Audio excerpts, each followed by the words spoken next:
Punjab text book 2013 का ये question है जी, और कुछ इस तरह से कि हमें दो मैट्रिसेस गिवन है और हमने ये देखना है कि क्या आया कि ये दोनों एक दूसरे के मल्टीप्लिकेटिव इन्वर्सेस हैं या नहीं। अब देखें, हम यहाँ पर ये बात समझते हैं कि जो हमारे पास मल्टीप्लिकेटिव इन्वर्स है इसका क्या कंसेप्ट है, और फिर मैट्रिसेस के केस में कैसे ये मल्टीप्लिकेटिव इन्वर्स हो सकते हैं। ठीक है, तो सबसे पहले हम यहाँ पर ये बात करते हैं, जैसे हमारे पास कोई नंबर हो। ठीक है, यहाँ पर चलिए मैं एक लाइन सेपरेशन लाइन लगा देता हूँ ताकि हम इधर इसके रफर के ऊपर बातचीत कर सकें जी। देखें, जैसे अगर हमारे पास नंबर है 2, तो इसका जो मल्टीप्लिकेटिव इन्वर्स होता है वो 1/2 होता है, यानी उसका रेसिप्रोकल होता है।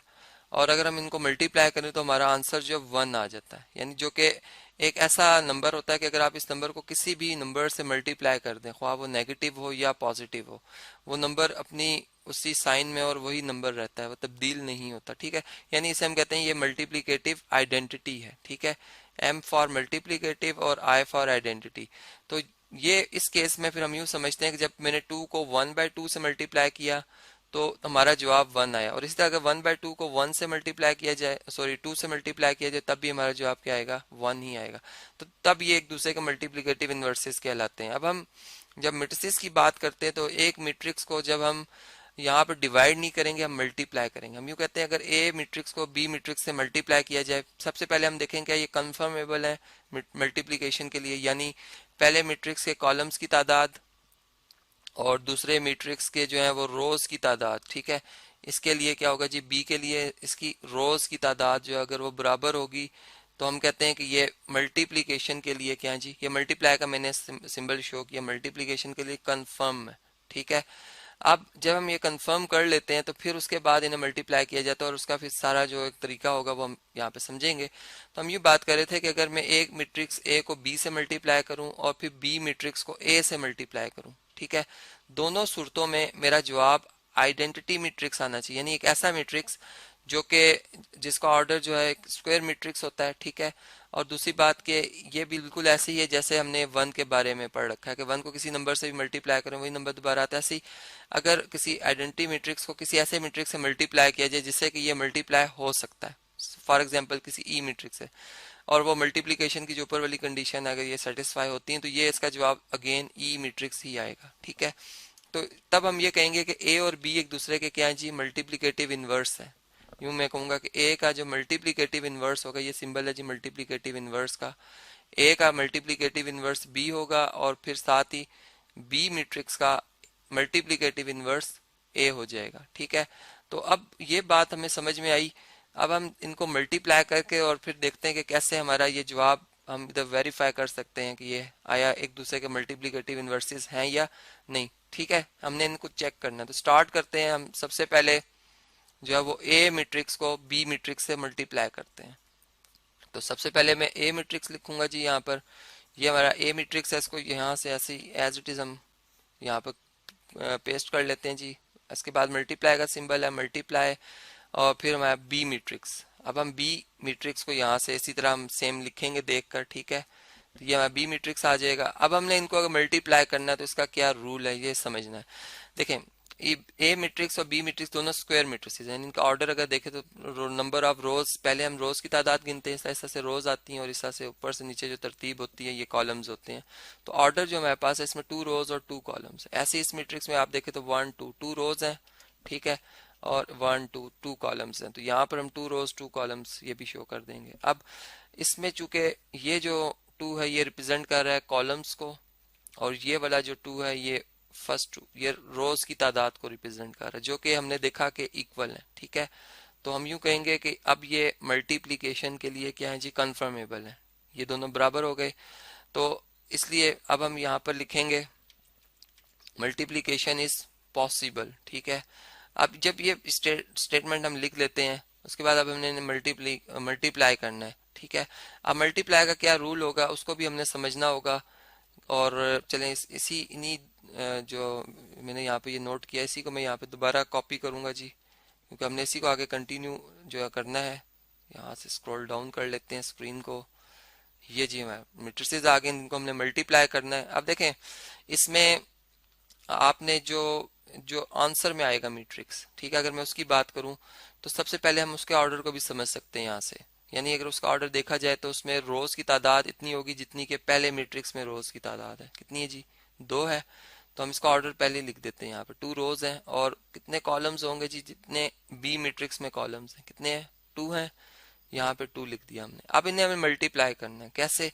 देखें, जैसे अगर मैं इस मैट्रिक्स का ऑर्डर मुझे पता है कि इसमें अगर मैं पहली रो में चलूंगा तो ये पहली रो का पहले कॉलम का एलिमेंट है, ये पहली रो के दूसरे कॉलम का एलिमेंट है, ठीक है। ये दूसरी रो के पहले कॉलम का और ये दूसरी रो के दूसरे कॉलम का एलिमेंट है। अब अगर ये पहली रो के पहले कॉलम का एलिमेंट है तो इसलिए जो रो की तादाद चूंकि पहले लिखी जाती है, इसलिए जो पहले मैट्रिक्स है उसकी पहली रो सिलेक्ट की जाएगी और जो दूसरा मैट्रिक्स है उसका पहला कॉलम सिलेक्ट किया जाएगा, ठीक है।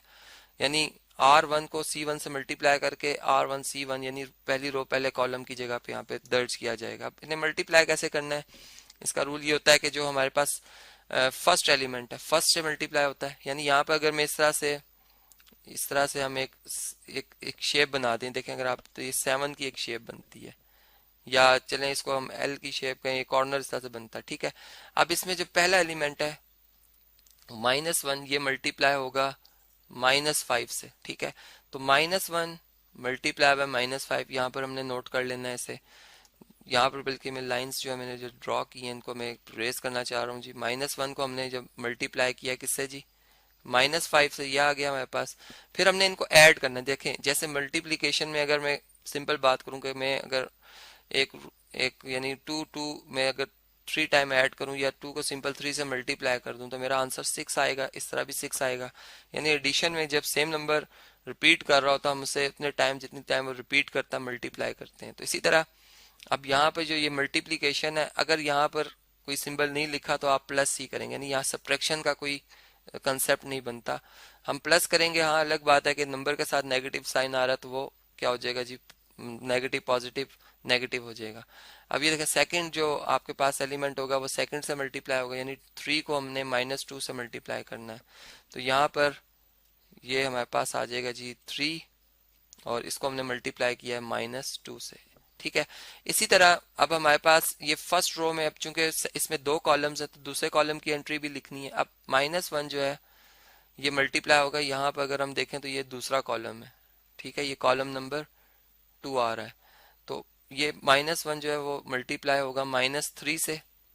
तो -1 -3 से मल्टीप्लाई हो रहा है, यहाँ पर मैं इसको लिख देता हूँ, ठीक है। यहाँ पर हम थोड़ा सा गैप छोड़ के यहाँ पर लिखेंगे जी -1 इंटू 3 और फिर इसी तरह प्लस करेंगे और इससे अब 3 जो है ये मल्टीप्लाई होगा इस वाले -1 से, यानी इससे, ठीक है। तो यहाँ पे हम लिखेंगे 3 मल्टीप्लाई बाय -1, ठीक है। ये बात आपको समझ आ गई होगी। ऐसे ही अब हम जो है वो दूसरी जो हमारे पास अब एंट्रीज आ रही हैं, जैसे अब 2 है, 2 मल्टीप्लाई होगा -5 से। तो ये यहाँ पे हम लिखेंगे 2 मल्टीप्लाई बाय -5 और प्लस इसी तरह -5 जो है वो मल्टीप्लाई किससे हो जाएगा जी? -5 मल्टीप्लाई हो जाएगा -2 से। और फिर इसी तरह जो हमारे पास 2 है ये मल्टीप्लाई होगा -3 से और प्लस ये जो हमारे पास -5 है, यानी यहाँ पर अगर आप देखें, इसके लिए कलर में डिफरेंट यूज करता हूँ कि 2 को हमने मल्टीप्लाई किया -3 से और फिर ये जो -5 है इसको मल्टीप्लाई करेंगे -1 से, ठीक है। ये थोड़ी सी यहाँ पे स्पेस नहीं है हमारे पास, तो यहाँ पर ये प्लस माइनस माइनस हो जाएगा, यानी +5 -5 था 1 से +1, यानी प्लस से मल्टीप्लाई होकर -5 हो गया। -5 को हमने मल्टीप्लाई करना है -1 से, तो ये आ गया मेरी वैल्यू। अब अगर हम इनको ऐड कर लें तो ये बनता है 5 और ये बनता है -6, ठीक है। 5 में से अगर 6 माइनस करें तो इसका आंसर बनता है -1। यहाँ पे हम -1 दर्ज करेंगे। इसी तरह ये बनता है -3 और ये बनता है -3 जो कि -6 हो जाएगा। ऐसे ही ये अगर इन दोनों का आप मल्टीप्लाई करें -10 और ये +10, -10 में +10 ऐड करें 0 आता है। ऐसे ही यहाँ पर ये -6 और ये +5 तो ये -1 आ जाएगा, ठीक है। अब ये हमारे पास आई है इक्वेशन नंबर 1। ऐसे ही अब आपने क्या करना होगा, आपने b को a से मल्टीप्लाई करना है, ठीक है। और अगर आप इन्हें मल्टीप्लाई करेंगे तो आप देखेंगे कि सेम जवाब आएगा। यहाँ पे मैं आपको एक शॉर्ट की बताता हूँ कि हमने एक फार्मूला पढ़ा था इनवर्स का कि adjoint a over a determinant, ठीक है।